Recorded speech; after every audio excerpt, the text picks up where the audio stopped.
Hey everyone, Gil here at graymanprepping.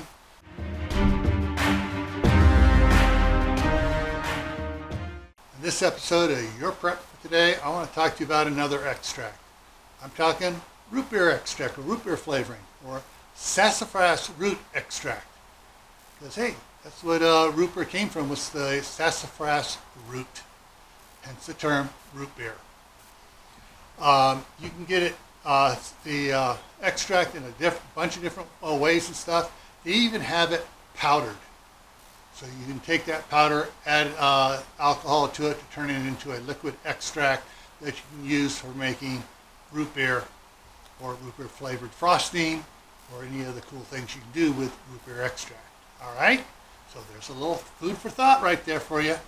So I'm going to take off now. Before I do, I'm going to put a link to my other channel, Camp Pat and Family Compound, where I got some great preparedness and gardening videos over there. I'm going to put a link to a video here that'll help you get prepared.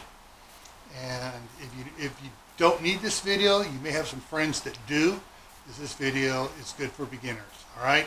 Take care, and I'll see you around.